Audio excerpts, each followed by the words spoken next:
Hello everyone, welcome to our YouTube preparation channel. दोस्तों मैं रुबेल और मैं आज आप सबके सामने B Ed entrance Assam university Silchar 2023 का मॉक टेस्ट नंबर 13 सॉल्व लेके आया हूँ। सो आप में से जिन्होंने इस चैनल को सब्सक्राइब नहीं किया वो लोग इस चैनल को सब्सक्राइब कीजिए और इस वीडियो को ज़्यादा से ज़्यादा आप लोग शेयर करो और पूरा एंड तक वीडियो देखना। वीडियो थोड़ा लॉन्ग भी हो सकता है, सो पूरा वीडियो आप लोग देखना।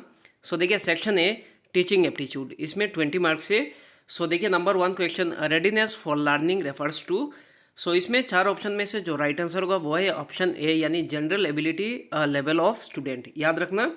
और ये लॉ ऑफ रेडीनेस किसने दिया था? EL Thorndike. याद रखना, law of readiness, law of effect, law of exercise, ये तीनों कह सकते हैं हम लोग ईएल थॉर्नडाइक ने दिया था। और ट्रायल एंड एरर मेथड भी ईएल थॉर्नडाइक ने दिया था। ये फैक्ट याद रखना आप लोग।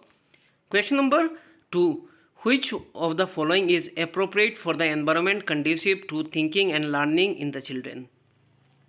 सो देखो, जो राइट आंसर होगा वो है ऑप्शन डी, यानी allowing student to take some decision about what to learn and how to learn. So मतलब उनको थोड़ा सा एक मतलब फ्रीडम देना चाहिए कि वो डिसीजन ले सके क्या पढ़े और कैसे पढ़े। Question number 3, which of the following cognitive verbs are used to analyze the information given? सो देखिए, जो इन्फॉर्मेशन गिवन नीचे दिया हुआ है उसको एनालाइज करने के लिए कौन सा वर्ब हम लोग कह सकते हैं, कॉग्निटिव वर्ब यूज़ कर सकते हैं। सो राइट आंसर होगा ऑप्शन बी, डिफरेंशिएट, मतलब डिफरेंशिएट करना। Question number 4, children in pre primary get satisfaction from being allowed to discover, they become distress when they are discourage, they do so due to their motivation. So किस लिए होता है? Right answer होगा option A, यानी reduce their ignorance. क्योंकि बहुत बच्चे मतलब क्या होता है, अगर इग्नोर करते तो उनका मतलब नेगेटिविटी आ जाता है। सो राइट आंसर होगा option A, reduce their ignorance. Question number 5, which of the following is true? नीचे दिया गया कौन सा ट्रू है, देखो। Option A, development and learning are unaffected by the socio cultural context, ये फॉल्स है क्योंकि इफेक्ट होता है।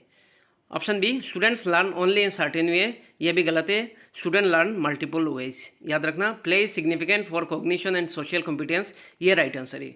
Play very important vital role play करता है for cognition and social competence.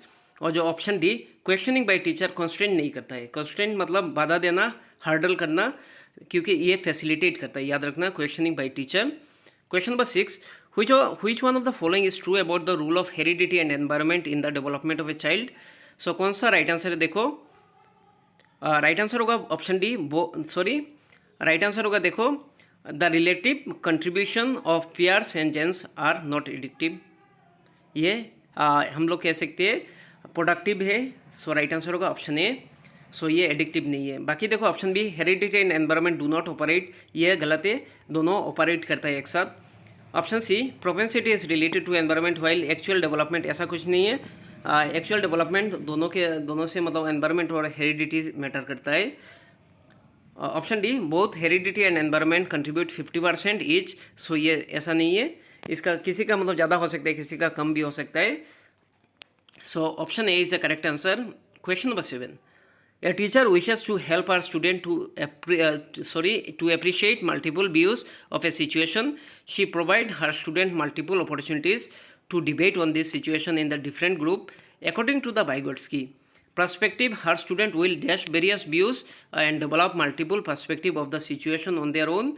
So right answer होगा ऑप्शन ए, यानी इंटरनलाइज करना, मतलब खुद के अंदर पहले ये चीज़ लाना, उसके बाद इसको कह सकते हैं हम लोग रिफ्लेक्ट होगा। So option A is the correct answer. Question number 8, individual attention is important in the teaching learning process because, individual attention किस लिए मतलब इंपॉर्टेंट है? बिकॉज राइट आंसर होगा ऑप्शन सी, यानी children develop at different rate and learn differently. Option C is the correct answer, क्योंकि हर children मतलब different rate पे कह सकते हैं डेवलप होता है और लर्न भी मतलब सीखते भी differently. Question number 9, which of the following is a domain of learning?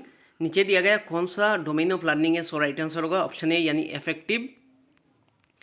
Question number 10, which of the following is the first step in the scientific method of problem solving? So जो right answer होगा वो है option A, यानी problem awareness, मतलब problem के बारे में पहले अवेयर, ये इंपॉर्टेंट है, first step of scientific method. Question number 11, Vygotsky emphasized the significance of the role played by which of the following factors in the learning of the children? So right answer होगा Vygotsky होने से social कह सकते हैं हम लोग, society से रिलेटेड। Option C is the correct answer. Question number 12, A teacher never gives answer to question herself. She encourages her student to suggest answer. Have group discussion, adopt collaborative learning. So ये approach कौन सा principle reflect करता है? So right answer होगा active participation, क्योंकि student मतलब actively participate करते हैं। Question number 13, a teacher after preparing a question paper check whether the question test specific objective he is concern primarily about. So एक teacher मतलब question paper prepare करने के बाद क्या देखता है? सो राइट आंसर होगा ऑप्शन डी, कंटेंट कवरेज, मतलब पूरा कंटेंट कवर हुआ कि नहीं। Question number 14, human development is divided into domain of. So right answer होगा देखो physical, cognitive, emotional and social, यानी option D is the correct answer. Question number 15, which of the following is a principle of development. So कौन सा principle of development है? So right answer होगा option D, it does not proceed at the same pace for all, क्योंकि हर कोई मतलब अपने हिसाब से विकास होता है, हर किसी का मतलब जो डेवलपमेंट है वो अलग होता है। सो देखो डेवलपमेंट इज़ ऑलवेज लीनियर, ये सही नहीं है कि एक तरीके से नहीं होता है। इट इज़ डिसकंटिन्यूअस प्रोसेस, ये भी नहीं है क्योंकि ये कंटिन्यूअस प्रोसेस है। सो देखिए ऑल प्रोसेस ऑफ डेवलपमेंट सब कनेक्टेड है, इधर बोला गया not interconnected by one another. So देखो डेवलपमेंट कनेक्टेड है, interconnected. Question number 16, a teacher used a text, some picture of fruit, vegetable and hold a discussion with her student. The student linked the detail with their previous knowledge and learned the concept of nutrition. So इसे क्या कह सकते हैं हम लोग? This approach is based on, so देखिए right answer होगा option C, यानी कंस्ट्रक्शन ऑफ नॉलेज, याद रखना। Question number 17, a child start to cry when his grandmother takes him from his mother lap. अगर देखो एक चिल्ड्रन मतलब cry करते हैं, हम लोग देखते हैं कोई भी अगर अननोन पर्सन ले लेते हैं, इधर बोला गया ग्रैंड मदर अपने माँ से मतलब अगर ऐसे ही ले लेती है, सो इससे क्या पता चलता है? सो राइट आंसर होगा option C, separation anxiety. Question number 18, inclusive education. Inclusive मतलब क्या है? सब मिला के एक साथ। सो राइट आंसर होगा celebrate diversity in the classroom. Question number 19, which of the following is objective of question. So right answer होगा देखिए ट्रू एंड फॉल्स, यानी option B is the correct answer. Question number 20, the most effective method to teach the concept of germination of seed is. So right answer होगा देखिए to make the student plant seed and observe stages of germination. Active participation होना चाहिए, इसे मतलब पता चलता है कि वो कैसे मतलब सीड जर्मिनेट होता है, वो खुद ऑब्जर्व करेंगे।